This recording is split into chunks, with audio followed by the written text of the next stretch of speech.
Rome via Veneto. Les cariatides menaçantes qui flanquent l'entrée monumentale de l'hôtel Excelsior ne seront pas les figures les plus inquiétantes que nous allons rencontrer dans cette histoire semée de scandales et de morts violentes. C'est là, dans cet hôtel réputé de la capitale italienne, qu'un formidable contre-pouvoir va se constituer.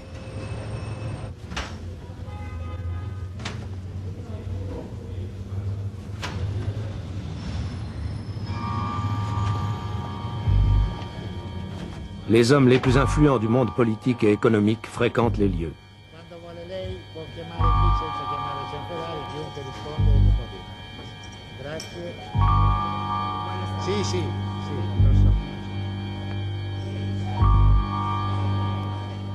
Rendez-vous, la suite 127, quartier général d'une société secrète, la loge maçonnique P2. On vante son influence et sa puissance occulte. Il faut s'inscrire à la loge, car chacun compte sur elle pour une promotion, pour conclure une affaire, pour entretenir des contacts fructueux. En 1980, les demandes d'adhésion affluent plus que jamais.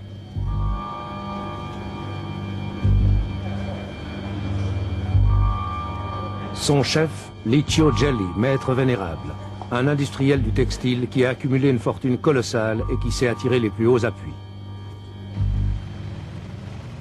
Mais ces intrigues courantes au royaume de la Combinazione cachent des objectifs plus ténébreux. Au service de ses chefs, la P2 va couvrir un complexe réseau d'influence politique, trafic, corruption, espionnage, chantage. Leur champ d'action est international. Genève, à l'écart des intrigues romaines ou milanaises, est une base d'opération et un rendez-vous fréquent pour les hommes de la P2.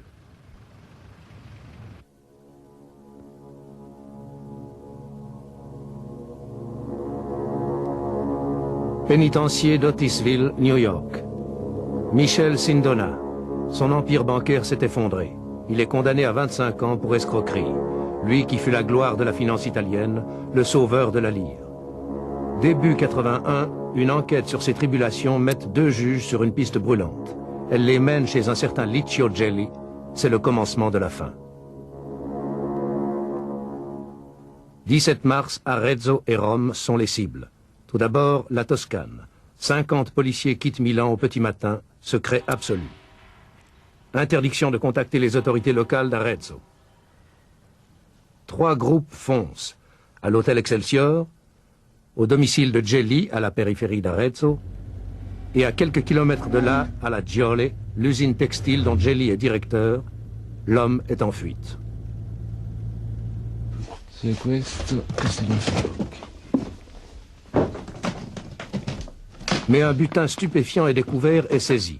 Des masses de documents officiels ultra secrets, des fiches sur la vie privée et le passé politique de milliers de personnalités, et une liste, 962 membres de la P2. Tous les chefs des services secrets, 3 ministres en exercice, le chef d'état-major de la défense, des responsables de la télévision, 43 parlementaires, des financiers, des patrons de presse, des chefs d'entreprise,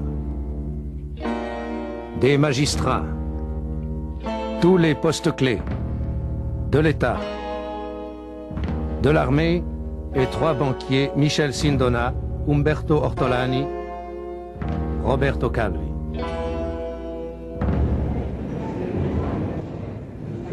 L'Italie est en ébullition. Les accusations, réelles et imaginaires, pleuvent sur la P2 qu'on dit préparer un coup d'État. Le gouvernement est emporté par la tempête. Giovanni Spadolini est chargé de dénouer la crise.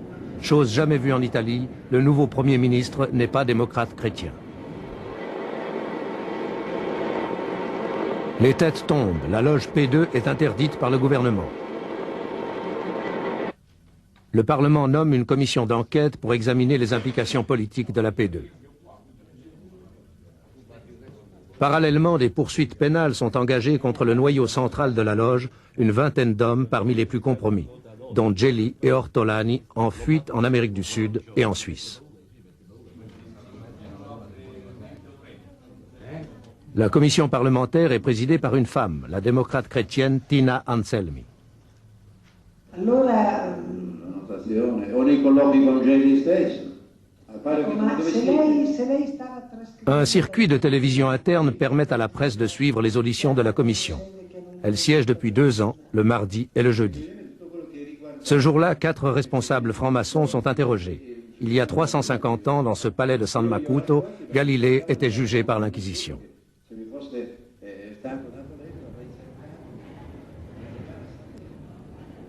Pour la première fois, une télévision est autorisée à pénétrer dans le sein des seins de la commission, ses archives, sous la conduite de son secrétaire. Dans cette salle de consultation qui est gardée, vous voyez, par la garde des finances, il y a tous les documents qui ont été pris par la commission, ou directement, ou envoyés par des autres autorités judiciaires à la commission. Tout ça, c'est les séances de la commission. Les jaunes sont toutes les séances de la commission avec les personnes qui ont été interrogées par la commission, et c'est les comptes rendus scénographiques de la commission. Les autres, les grilles, ce sont les documents que vous voyez. Le total de documents, c'est 300 000 pages de documents qui peuvent être consultés et lus seulement par les membres de la commission et les membres du staff qui travaillent avec la commission.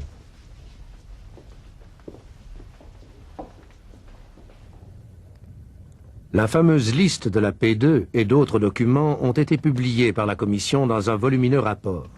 La liste est incomplète, sa numérotation est fragmentaire. En réalité, on estime que Gelli avait autorité sur 2 à 3 000 frères. Mais qu'est-ce que la P2? L'origine della P2 è quella di essere una loggia segreta, coperta. L'origine de la P2, c'est d'être une loge secrète, couverte, une émanation du Grand Orient. Il y a des rapports contradictoires entre la maçonnerie et la P2, mais cette origine maçonnique lui a permis de croître, de se développer derrière une façade et une crédibilité que la P2, on peut le dire aujourd'hui, ne méritait pas. P2 signifie propaganda 2. La P2 non meritava.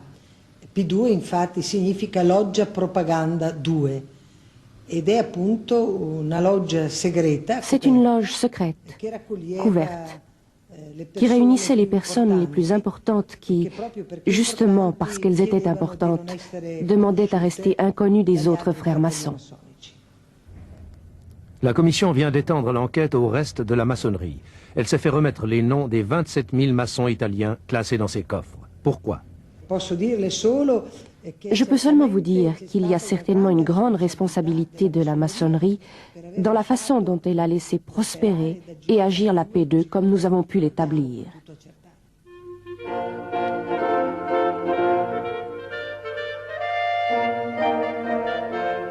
Reste à examiner s'il y a des connexions douteuses entre la P2 et l'ensemble de la maçonnerie. La loge secrète a, semble-t-il, profité de la solidarité et de la respectabilité des maçons, et surtout du Grand Orient d'Italie, dont elle dépendait. Licio Gelli a été exclu de la maçonnerie à fin octobre 1981 et expulsé définitivement après le rejet de son recours. Quels sont les motifs? Il y en a 2 principalement. D'abord, d'avoir accordé une interview au Corriere della Sera sans l'autorisation du grand maître, celle où il se définit lui-même comme le marionnettiste.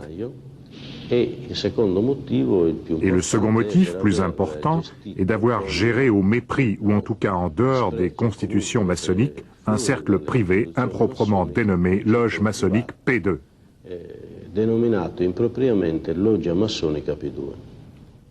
En Suisse, le pendant du Grand Orient d'Italie, c'est la Grande Loge Alpina. Elle réunit près de 4000 maçons.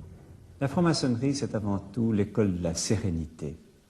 Le franc-maçon se retire loin du tumulte du monde pour découvrir ce qu'il est par rapport à l'immensité de l'univers et par rapport à l'éternité, un grain de sable et un instant. Mais alors, qu'en est-il de la loge P2 et de Licio Gelli? Gelli, regardez. Ce crâne vous dit, tu vois, ce que je suis, tu seras Ce que je suis, j'ai été ce que tu es. Aussi longtemps que tu n'as pas entendu ces paroles, frère, souviens-toi que tu dois mourir. Tu n'es qu'un pèlerin mélancolique qui erre sur la surface de la terre assombrie. Où est la place dans ces considérations pour des questions d'ambition personnelle ou de privilèges de fortune? Ces considérations sont totalement étrangères à l'essence de la franc-maçonnerie. Vous ne connaissez donc pas Gelli? Je n'ai aucun rapport quelconque, ni avec lui, ni avec aucun membre de son organisation. Donc vous ne connaissez pas non plus d'autres membres de l'organisation de la loge P2? Non, monsieur.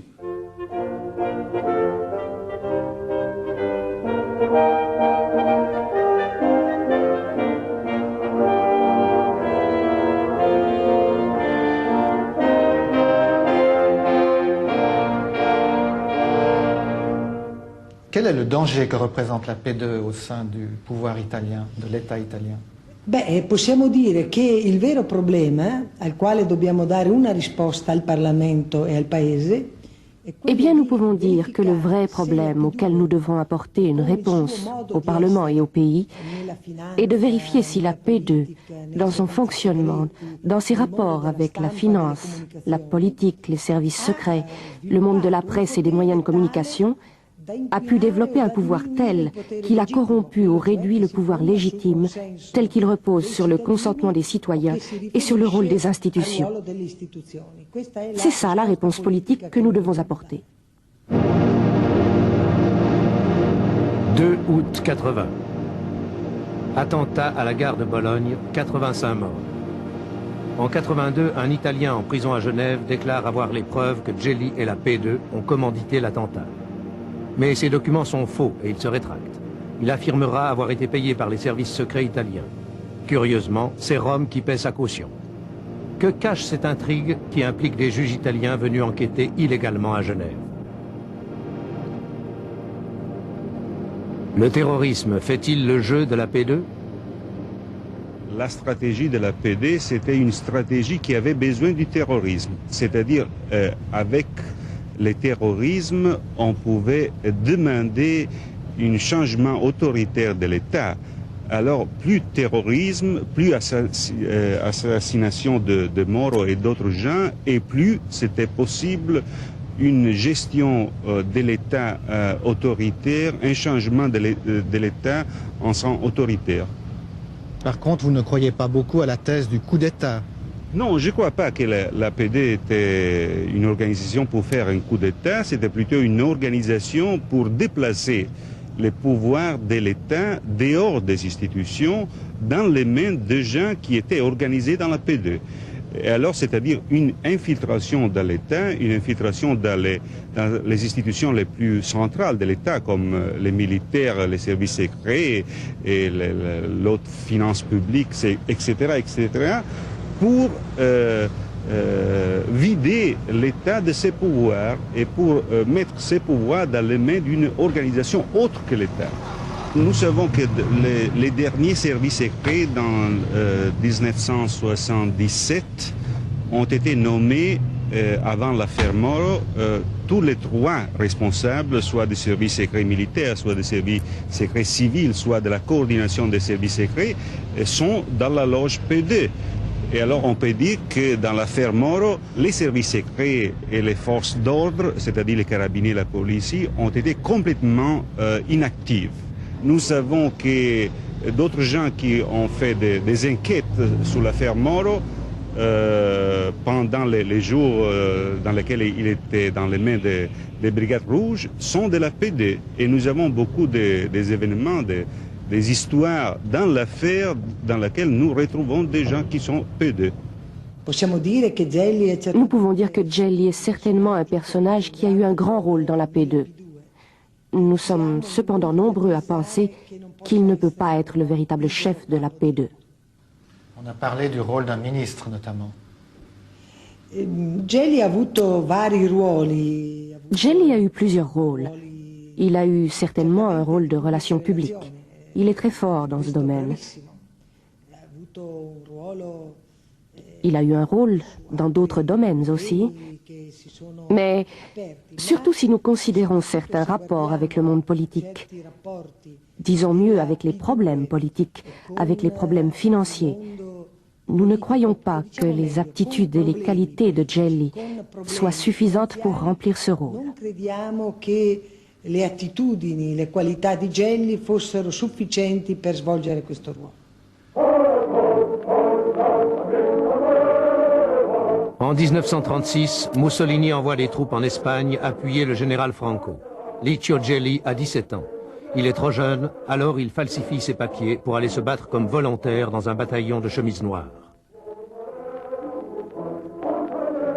À son retour, il retrace ses hauts faits dans un livre, Fuoco, tiré à 500 exemplaires.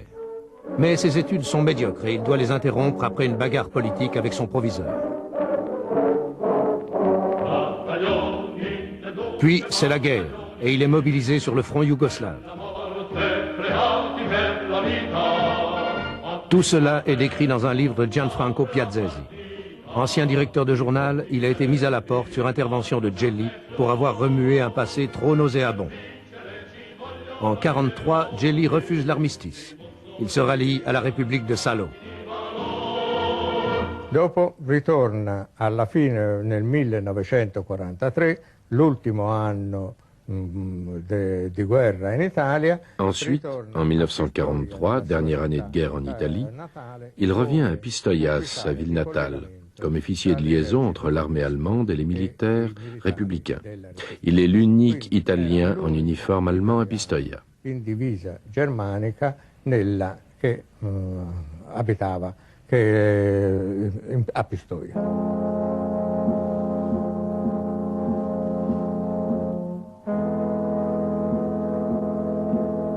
A questo punto però lui aveva una sorella comunista. À ce moment, il avait une sœur communiste qui avait épousé un communiste. Et grâce à cette sœur, il fournit des renseignements aux partisans de Pistoia. Et c'est ce qui lui sauve la vie. À la fin des hostilités, arrêté, Gelli n'hésite pas à livrer déjà une liste d'anciens camarades républicains de Pistoia.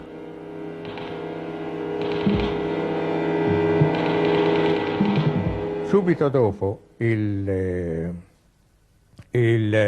Partito Comunista, che allora era la stessa Immédiatement cosa après, le Parti communiste italien, qui à l'époque était rigoureusement aligné sur le Parti communiste soviétique, nous sommes en 1945, le prie de continuer à informer les services secrets de l'Est sur ce qui se passe dans les milieux d'extrême droite.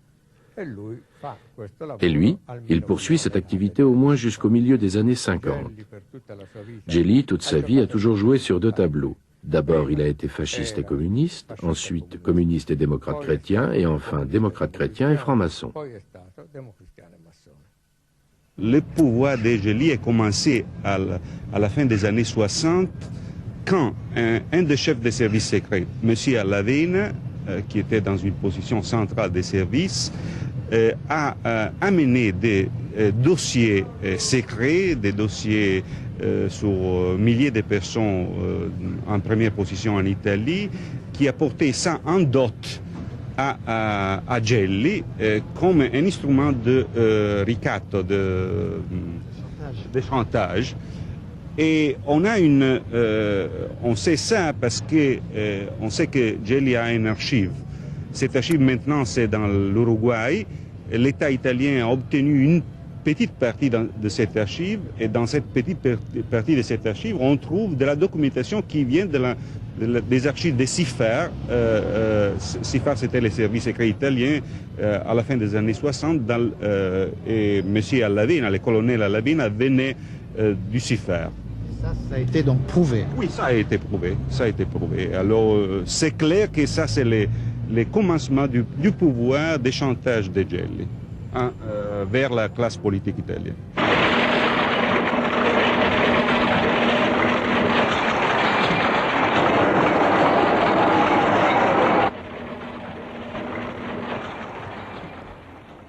Ses contacts dans le monde du renseignement lui ouvrent d'autres portes, le commerce des armes, dont proviendrait l'essentiel de sa fortune. On dit même qu'il a participé à des transactions pour la vente de missiles Exocet à l'Argentine. Maintenant, il y a une enquête judiciaire très importante et probablement la loge PD, c'est une loge, une section de la loge PD, c'est une section qui était spécialement dédiée à l'organisation du trafic d'armes. Et vous savez très bien que pour organiser le trafic international d'armes, il faut avoir le consensus des services secrets. Et alors, ça, c'est la loge, c'est le point dans lequel tout ça se mettait ensemble. On a parlé notamment de trafic triangulaire entre l'Italie, la Libye et l'Argentine. Oui, et ça est prouvé que dans la première partie des années 70, 1973, 14 et 15, il y avait un trafic triangulaire armement pétrole entre Italie, Argentine et Libye. Et Gelli, c'était l'organisateur et le médiateur de ce trafic avec l'Argentine de Perón. L'Argentine et son ambassade à Rome jouent un rôle capital pour Gelli. Double national depuis 1974, il est conseiller économique de l'ambassade. Il obtient même un passeport diplomatique argentin. Il doit ses faveurs au général Perón.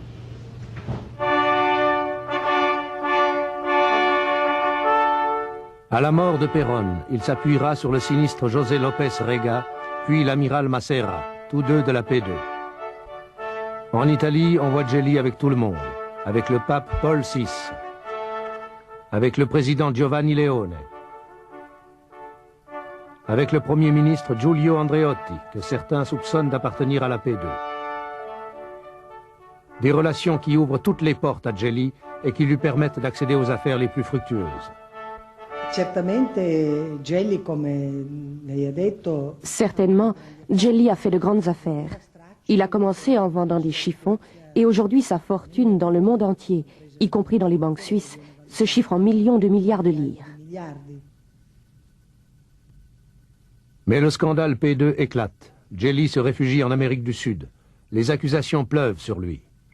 Conspiration contre l'État, espionnage politique et militaire, association de malfaiteurs et autres accusations de caractère politique. À quoi s'ajoutent des délits de droit commun, trafic d'influence, dénonciation calomnieuse, escroquerie et participation à banqueroute frauduleuse pour avoir touché des fonds du banquier Roberto Calvi. C'est au siège de l'UBS à Genève que Gelli a déposé une partie de sa fortune. Sur 7 comptes numérotés, plus de 100 millions de dollars. C'est là qu'il se fera piéger. L'inspecteur qui l'a arrêté, Gérard Kuchen, ne veut pas montrer son visage, mais il raconte, pour la première fois. Le 13 septembre 1982, en fin de matinée, c'est monsieur le juge Foy qui m'a téléphoné pour m'aviser que monsieur Berlusconi, procureur général du Tessin, avait une information comme quoi un nommé Ricci devait se présenter dans un établissement bancaire de la place à 15 heures. Et ce personnage, selon toute vraisemblance, devait s'agir du nommé Gelli. Monsieur Berlusconi s'occupait de l'instruction de l'affaire Carboni. L'affaire Carboni est donc une affaire en parallèle avec celle de Gelli. Donc on peut supposer que les informations viennent de ce côté-ci. Il était annoncé pour 15 heures et en fait, celui-ci est arrivé peu après 14 heures. Ce monsieur Ricci a été mis dans un petit salon pour patienter, et c'est ainsi que je me suis trouvé nez à nez avec le personnage en question. Alors là, je dois ouvrir une petite parenthèse, parce que sur la base de la photo qui nous avait été fournie par les autorités italiennes, le personnage était totalement différent avec celui qui figurait sur la photo de la diffusion. Je lui ai posé la question s'il avait des papiers sur lui. Il m'a remis son passeport. Je lui ai posé la question s'il parlait français. Il m'a dit qu'il parlait uniquement l'espagnol et l'italien. On a eu un dialogue un petit peu difficile, mais au bout de quelques instants, il a quand même admis qu'il s'agissait de faux papiers. Est-il exact que ce passeport, tout en portant un faux nom, est un passeport délivré officiellement? Pour nous, apparemment, c'est une pièce authentique. Ensuite, nous avons encore fouillé l'intéressé avant de le transférer à Chandelon, et c'est lors de cette fouille que nous avons trouvé dans son slip une clé de safe. Cette clé de safe concernait un coffre dans un établissement de Genève où nous avons été procédés à une perquisition avec le magistrat et en présence de l'intéressé, Gelli donc. Alors l'inventaire nous a permis de découvrir une certaine quantité de lingots d'or de 1 kg jusqu'à 12 kg, le tout représentant une somme supérieure à 1 million de francs suisses. Et ce coffre était à disposition de Gelli depuis une dizaine d'années déjà, où lui-même n'avait plus eu l'occasion d'y retourner.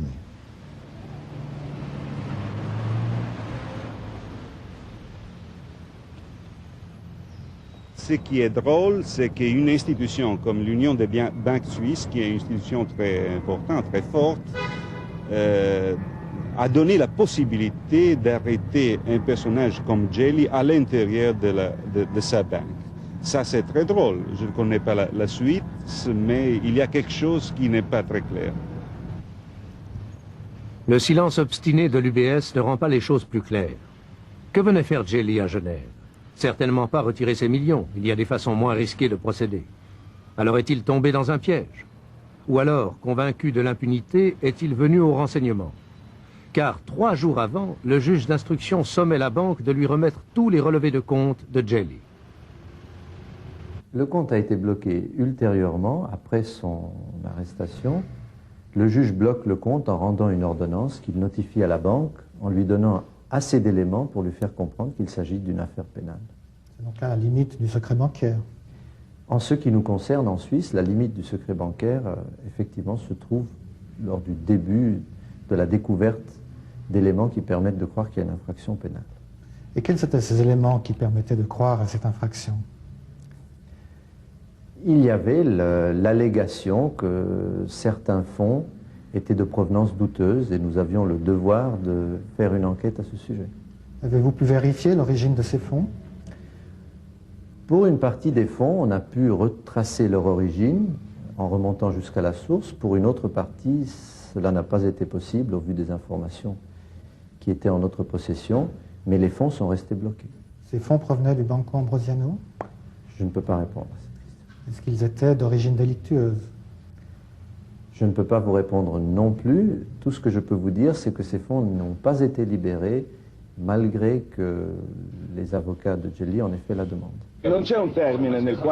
Au lendemain de l'arrestation, Dominique Poncet, avocat de Gelli, défendait la version de son client devant toute la presse italienne et locale à Genève. L'argent saisi ne provient pas de la banque Ambrosiano, affirmait-il. Aujourd'hui, il ne veut plus parler. L'Ambrosiano, c'est la banque dirigée par Roberto Calvi, la plus grande banque privée d'Italie, qui s'est effondrée 3 mois avant. Mais les communiqués du procureur du Tessin qui a lancé l'enquête en Suisse contredisent l'avocat. Les recherches judiciaires à l'UBS ont bien pour but de retrouver des fonds disparus de l'Ambrosiano. Alors, qui a mis le procureur Bernasconi sur la piste de Gelli? Le procureur se tait, mais plusieurs hypothèses sont avancées. Probablement, il s'agit d'un règlement de compte à l'intérieur de l'affaire P2. Entre qui et qui? Bon, à la tête de P2, il y a Gelli, Ortolani et des autres gens. Alors on peut dire que dans un nombre de 5-6 personnes, probablement il y a une information qui est passée à l'autorité suisse, à l'autorité internationale de police. Il ne fait guère de doute que c'est Roberto Calvi qui a fait verser des sommes importantes sur les comptes de Gelli à l'UBS. Le président du Banco Ambrosiano aurait ainsi payé Gelli pour la protection politique dont il avait besoin pour mener ses affaires financières louches. L'argent a transité par le réseau inextricable de sociétés montées par Calvi à l'étranger pour camoufler des mouvements de fonds colossaux et illégaux. Une banque à Lugano, la banque du Gothard. Une holding au Luxembourg. Des filiales aux Bahamas, au Nicaragua, au Pérou. Des dizaines de sociétés fantômes au Panama, au Luxembourg, au Liechtenstein. De Milan, des centaines de millions de dollars ont suivi un itinéraire compliqué vers les banques latino-américaines avant de se perdre dans les méandres des sociétés de Panama et de revenir financer les affaires clandestines de Calvi. Quand tout est découvert, le trou est gigantesque dans les comptes de la banque. 1,3 milliard de dollars.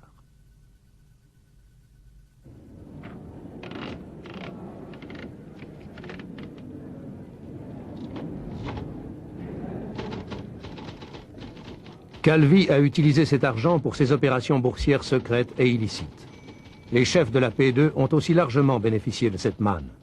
Des sommes considérables ont abouti dans les caisses des partis politiques italiens que Calvi arrosait copieusement. Mais on découvre qu'un autre responsable du trou, c'est le Vatican. Calvi s'est en effet attiré la pleine confiance du Saint-Siège. On le surnomme le banquier de Dieu. Il va en profiter. Il exploite l'absence quasi totale de contrôle de la part du Vatican sur la gestion de sa banque, l'Institut pour les œuvres de religion, l'IOR. De plus, les autorités italiennes n'ont aucun moyen d'action sur l'IOR, car le Vatican est un État souverain. Les capitaux peuvent donc sortir impunément d'Italie. L'Église romaine manque vraiment de flair. Avant Calvi, son idole, c'était Sindona. Il ruolo dello IOR comincia nel 1972. Le rôle de l'IOR commence en 1972, après quand Michel Sindona, qui se trouve aujourd'hui en prison aux États-Unis, présente Calvi au président de l'IOR, Marcinkus. Presentò Calvi al presidente dello IOR Marcinkus. Cominciarono allora una serie di affari. C'est le commencement d'une série d'affaires et surtout d'une affaire la plus importante. Che è quello più importante. Nel 1972, questa è la spiegazione che è stata data ai cardinali dal Vaticano. En 1972, c'est l'explication qui a été fournie aux cardinaux par le Vatican. Le Banco Ambrosiano, le signor Calvi, demande un prêt de 45 millions de dollars. L'IOR accorda ce prêt avec un intérêt, naturellement, et il obtint en garantie les actions de 2 sociétés bancaires. Lorsque Calvi rend cet argent, et je le répète, c'est l'explication qui a été donnée par le Vatican, il semble que l'IOR ne restitue pas ses actions et que Calvi ne les réclame pas.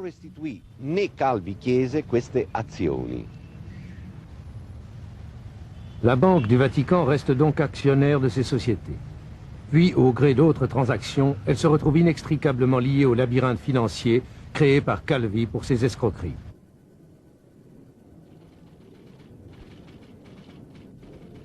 Deux commissions d'enquête sont nommées pour débrouiller cet écheveau. Dans l'une, le Suisse Philippe de Weck, ancien PDG de l'UBS, muet comme un coffre-fort. À la tête de l'IOR, l'archevêque américain Paul Marcinkus. Il est subjugué par Sindona et Calvi. Difficile de dire s'il a joué leur jeu par inconscience ou délibérément dans l'intérêt financier de l'Église. Marcinkus, qui dit vouloir retourner dans sa ville natale de Chicago, est-il un homme fini? Finito. Nella Chiesa... Fini, dans l'Église, personne n'est jamais fini. Dans l'Église, il y a une loi qui dit en latin promoveatur ut amoveatur, c'est-à-dire qu'on l'élève pourvu qu'on l'éloigne. Lui, certainement, quand cette histoire sera terminée, il lâchera l'IOR. Mais il restera pratiquement le gouverneur du Vatican et il sera nommé cardinal. À moins que ces commissions ne parviennent à découvrir qu'il s'est passé quelque chose de très sale par rapport à ce que nous savons aujourd'hui. L'IOR est lié à une autre opération de la P2, la prise de contrôle du grand groupe de presse Rizzoli et du prestigieux Corriere della Sera. Le groupe est au bord de la faillite. Il est sauvé par les capitaux injectés secrètement par Calvi. Commence alors une politique effrénée d'expansion. Andrea Rizzoli cède la place à son fils Angelo, membre de la P2. C'est dans ce contexte qu'une société Rizzoli est créée à Genève en 1978. À sa tête, 2 avocats, dont le grand maître Alain Marty. Rappelez-vous, il ne connaît personne à la P2. Vous êtes pourtant administrateur d'une filiale à Genève du groupe Rizzoli, dont les dirigeants sont membres de la P2. Oui, mais il faudrait savoir d'abord que la personne qui nous a demandé d'ouvrir une société à Genève sous le nom de Rizzoli, ce n'est pas la personne qui vous intéresse. C'est son père, lequel est décédé depuis lors, et à la faveur d'une assemblée générale qui est intervenue après son décès, nous avons constaté que la personne qui venait représenter ses actions les représentait tout d'un coup au nom du fils, qui vous intéresse lui, et d'une banque qu'il est inutile de nommer, que vous avez deviné. Qui est donc la Banque Ambrosiano. Le groupe est placé sous tutelle judiciaire et en février 83, ses 3 dirigeants sont arrêtés pour banqueroute frauduleuse. Angelo Rizzoli, son frère, et le directeur général Bruno Tassandin, lui aussi inscrit à la P2. Ne pensez-vous pas que vous avez pu être, en tant qu'avocat réputé à Genève et en tant que franc-maçon, utilisé à votre insu par le groupe de la P2 dans le groupe Rizzoli? Absolument pas, parce qu'en réalité, ce n'était pas mon client. Mais on sait maintenant que la P2 avait le contrôle effectif du groupe Rizzoli depuis 1977, donc avant la création de cette société à Genève. À l'époque où nous avons vu pour la première fois quelqu'un de ce nom à Genève, c'était feu M. Andrea Rizzoli, et non pas son fils. À noter quand même que c'est le père, Andrea Rizzoli, qui a introduit Ortolani, le financier de la P2, dans le groupe. Aujourd'hui, le Corriere est à vendre.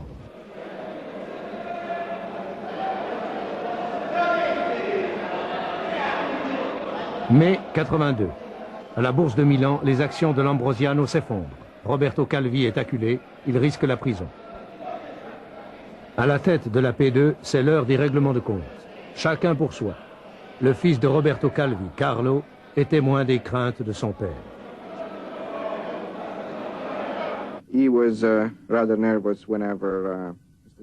était plutôt nerveux quand on faisait allusion à M. Gelli.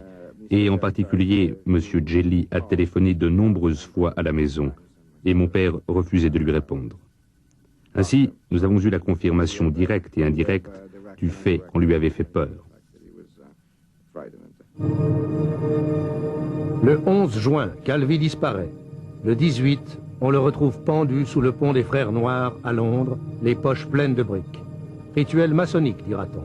Sa mallette bourrée de documents est introuvable. La veuve de Calvi accuse, c'est Gelli qui l'a récupéré.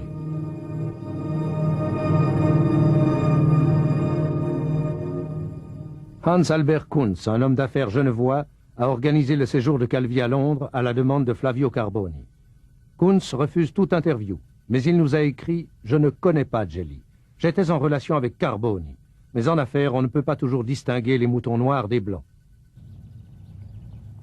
À Vesna, près de Genève, où il habite, Hans Albert Kunz croise souvent un voisin.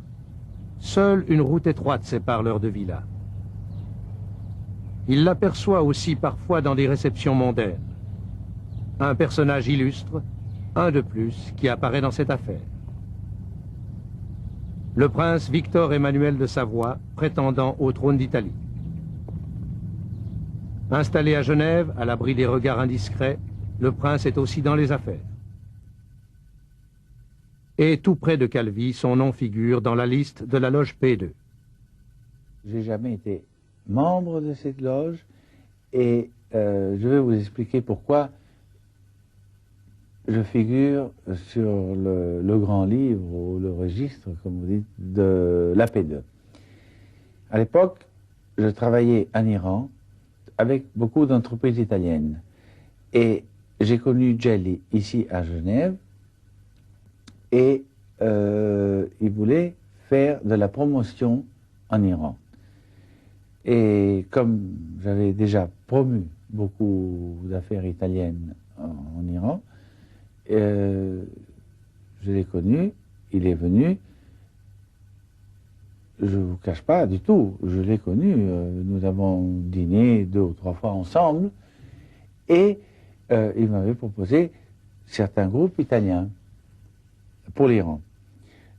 Or, il s'est avéré que les affaires n'ont pas marché parce que n'ont pas marché, parce que ça arrive toujours. Et ça s'est arrêté à peu près à ce moment-là. Comment expliquez-vous la présence de votre nom sur cette liste alors? Oui, justement pour ça. Parce que je crois que c'était plutôt un carnet d'adresses presque, pour pouvoir me retrouver, pour pouvoir parler, pour pouvoir dire qu'il avait fait des affaires non faites, en fait, avec moi. Et avez-vous été en relation d'affaires avec d'autres membres de la P2, Ortolani, Roberto Calvi? Oui. Attention. Ortolani, oui, parce qu'à cette époque, il était presque le secrétaire de Gelli, et je l'ai rencontré ici, toujours à dîner, dans des restaurants à Genève, mais Calvi, ça n'avait rien à voir avec, parce que Calvi, c'était, je l'ai connu avant, et c'était quand même un banquier qui travaillait beaucoup, d'ailleurs, avec les banques genevoises. Et je l'ai connu dans l'ensemble des banquiers genevois. Pas de doute, le climat de Genève profite aux hommes de la P2. Ortolani y achète appartements, villas, bureaux luxueux. Il disparaît à la mort de Calvi. Arrêté au Brésil, il est relâché grâce à un passeport brésilien. À Genève, son amie reste muette. 3 mois après la mort de Calvi, Gelli tombe à son tour et il se retrouve à la prison de Chandelon à Genève. Une prison contestée qui a déjà connu bien des problèmes.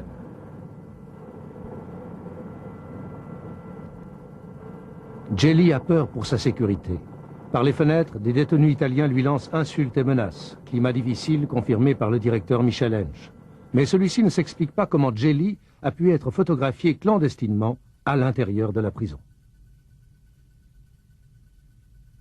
Il se promenait seul dans une promenade de haute sécurité, qui est une promenade qui est pénible. Nous l'utilisons plutôt comme sanction disciplinaire que comme un droit ou un privilège. Et lui demandait à se promener là pour éviter le contact avec d'autres détenus.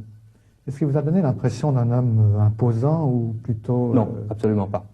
Au contraire, moi je le trouvais effacé.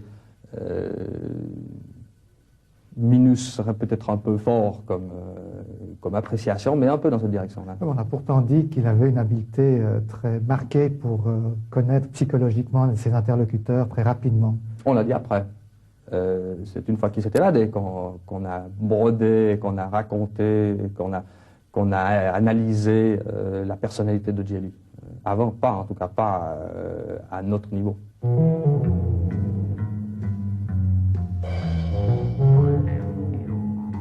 Un Minus, le maître vénérable de la P2.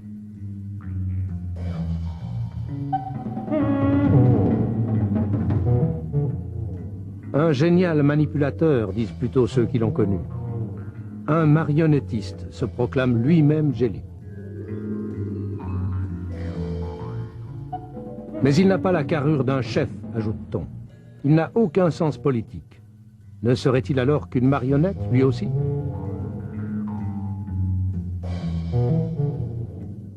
Cellule 151. Gelli tape à la machine des nuits entières. Ses textes sortent de la prison par paquets, grâce à un gardien qui l'a soudoyé et qui lui ouvre tout simplement sa porte pendant une ronde nocturne, le 10 août 83.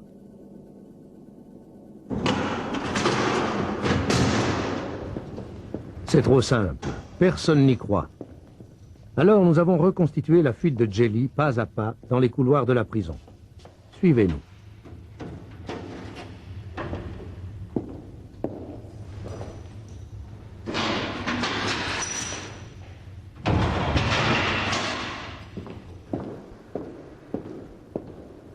Devant l'ascenseur, le complice de Gelli pointe. C'est la règle.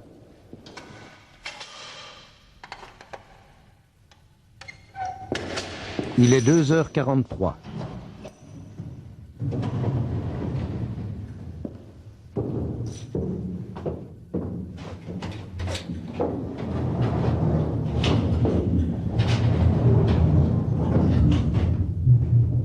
Trois autres gardiens sont en poste dans d'autres secteurs de la prison. Et 4 dorment selon l'horaire normal.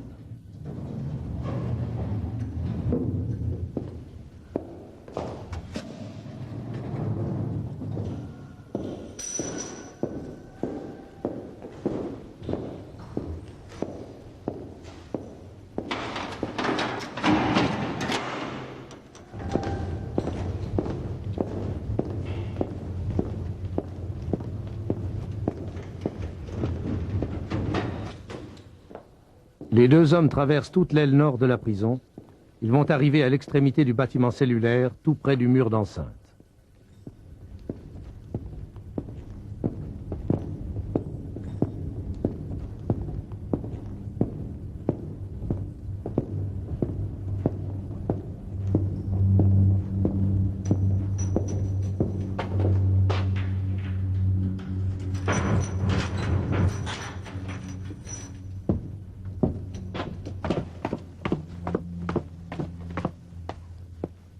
Jelly reste seul. Pour brouiller les pistes, il perce un trou dans le grillage. Des complices font de même à l'extérieur, de l'autre côté du mur. Mais une ronde de police découvrira ce trou un peu plus tard et alertera la prison.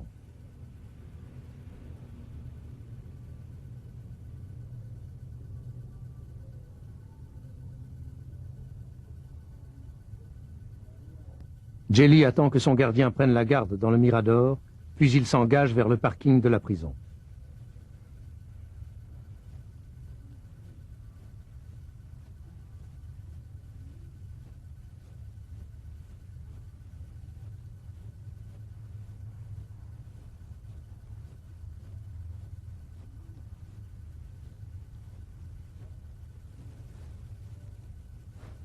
Il se faufile sous un dernier grillage et il se cache dans la camionnette du gardien. Au matin, dans la cellule de Jelly, la relève ne trouve plus qu'un mannequin, une seringue, un tampon d'éther. Une fois l'alerte donnée par la police, pourquoi est-ce qu'il ne se passe rien à la prison? Alors, le gardien qui est à la centrale téléphone, qui est en même temps le synoptique, reçoit l'appel de la police et il a une première bonne réaction, c'est-à-dire qu'il informe immédiatement ses collègues qui sont dans les deux miradors. Parce que nous n'avons pas vécu d'autres évasions, de nuit en tout cas, que par les fenêtres.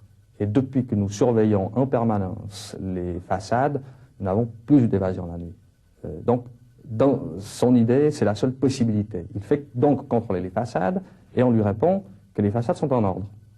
Alors, ensuite, et c'est là qu'il y a négligence, la négligence dont la presse a parlé, c'est qu'il néglige d'informer son supérieur hiérarchique qui, à ce moment-là, est au repos de manière parfaitement légitime, selon le programme de la nuit.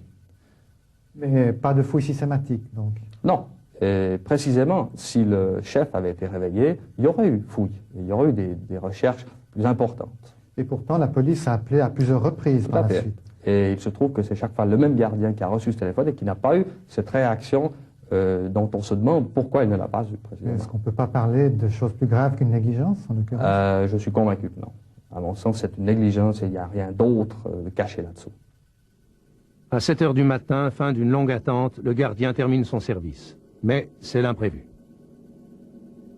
Alors il semble effectivement que la camionnette du gardien soit tombée en panne, soit parce qu'il s'agissait effectivement d'une vraie panne, soit parce que le gardien était à ce point anxieux et crispé qu'il n'arrivait plus à mettre son véhicule en marche, mais toujours est-il qu'il semble bien que deux autres gardiens aient dû aider à pousser la camionnette pour la faire démarrer.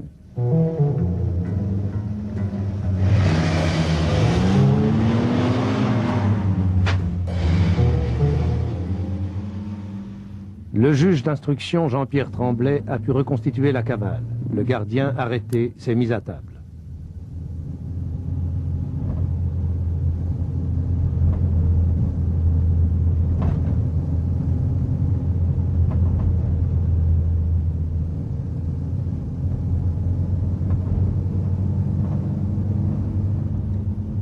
La frontière française est atteinte en quelques minutes, franchie sans encombre. L'alerte est donnée à 7h30. Trop tard.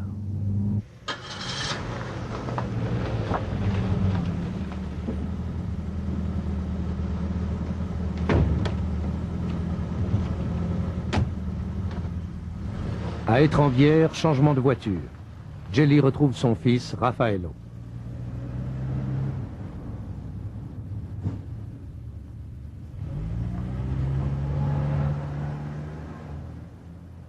Direction aérodrome d'Annecy où un hélicoptère conduit les fugitifs à Monaco. C'est là que se perd la piste suivie par le juge Tremblay.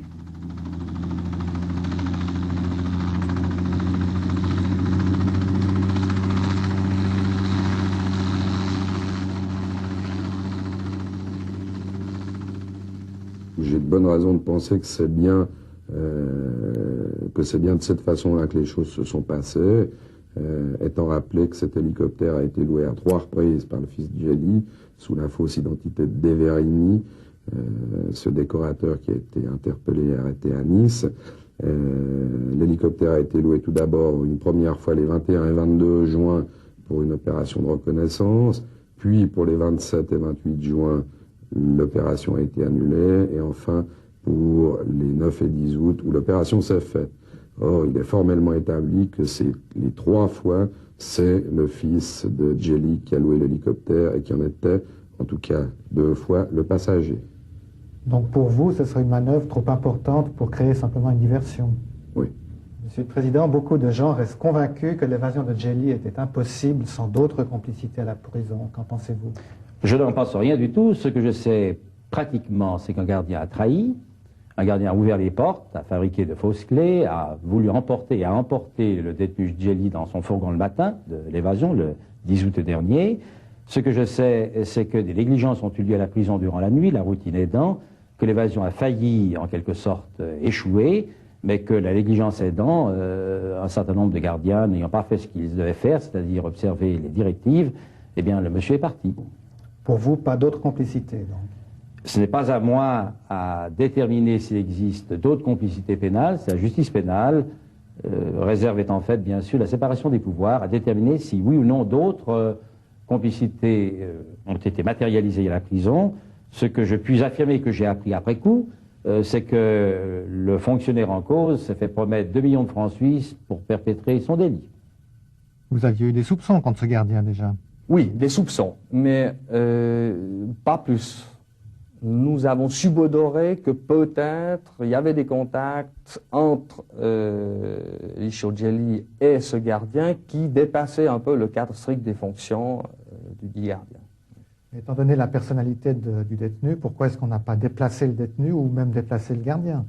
Mais parce qu'à ce moment-là, tout d'abord, il n'était pas question d'imaginer une aide à une évasion. Il ne pouvait s'agir que peut-être de sortir une lettre pour Madame Djeli ou des délits ou des erreurs de service, mais qui, par rapport à une aide à l'évasion, restaient mineures.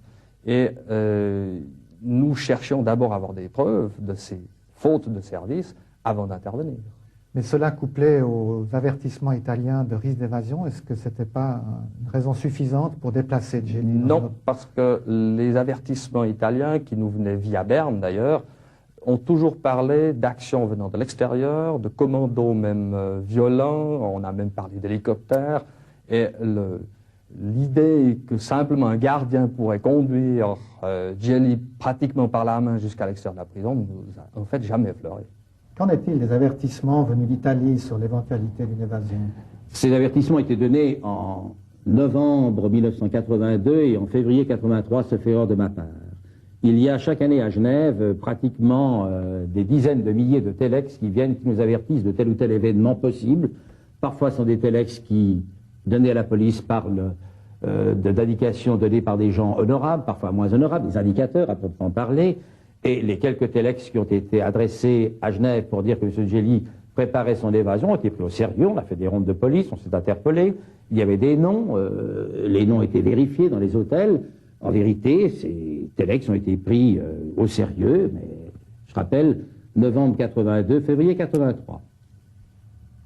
Il est exact que l'évasion aurait dû se dérouler à la fin du mois de juin, c'est-à-dire plus précisément le 28 juin.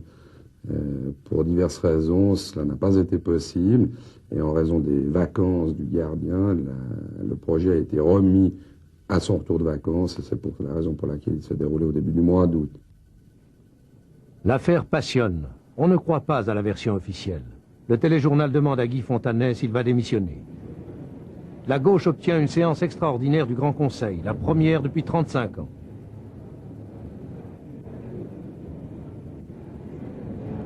Le directeur de la prison doit partir, clame la gauche.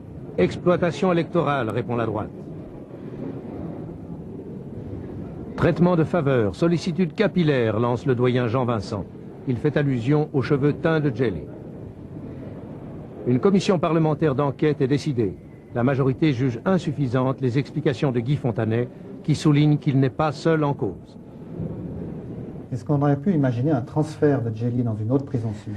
Tout à fait. Le tourisme pénitentiaire est un tourisme qui se fait souvent, mais M. Djeli était sous la responsabilité de la Confédération et la Confédération n'a pas voulu le faire. Certains pensent que Djeli n'est pas parti de son plein gré et qu'il serait aussi peu libre de ses mouvements aujourd'hui que par le passé. Qu'en pensez-vous? Écoutez, on ne peut encore exclure aucune hypothèse, mais rien en l'état de l'enquête ne permet de penser que Djeli aurait quitté la prison contre son gré. Il ne faut pas perdre de vue qu'il est établi que l'évasion a été organisée par Gelli lui-même avec la collaboration d'un de ses fils. On voit par conséquent difficilement comment on pourrait admettre qu'il ait quitté la prison contre son gré. 9 jours plus tard, le tribunal fédéral accepte l'extradition de Gelli vers l'Italie en l'absence du principal intéressé. Mais il ne retient que 4 chefs d'accusation sur 15, ceux qui touchent au droit commun. L'évasion de Gelli, comment y avez-vous réagi? Ma la nostra reazione è stata di chi ha visto il testimone più importante fuggire nel momento in cui Notre réaction est celle de gens qui voient s'échapper le témoin le plus important, au moment où nous l'attendions pour répondre à nos nombreuses questions. Gelli était le protagoniste de la P2, qui nous est apparu à ce jour le plus compromis et le plus significatif. Et certainement, sa fuite nous a privés d'éléments décisifs pour pouvoir conclure notre enquête et lui donner un sens. Alors, où est Gelli? Chacun sa version. On le situe en Argentine, au Paraguay, en Uruguay, où il a de vastes domaines. D'autres sont sûrs qu'il est tranquillement planqué à Rome, en Sardaigne, à Genève, où il attend son heure. D'autres encore restent convaincus qu'il a été enlevé. Et on entend aussi que Gelli est déjà mort, peut-être, depuis longtemps. Mais pour certains, les rebondissements incessants de l'affaire ont trop duré. Ils se taisent obstinément. Ils ont peur du scandale, des représailles. Peur de ce gros titre. Gelli frappe encore.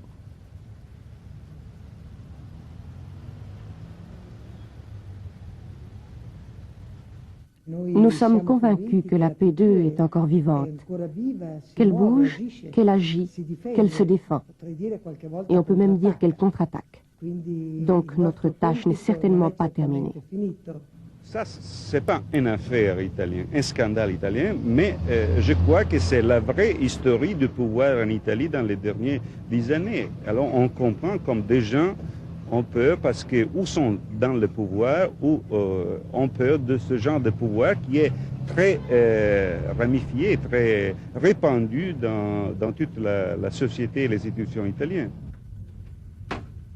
Derrière ces murs, à la prison de Lausanne, le gardien qui a rendu sa liberté à Gelli n'est qu'un lampiste. Il ne sait rien.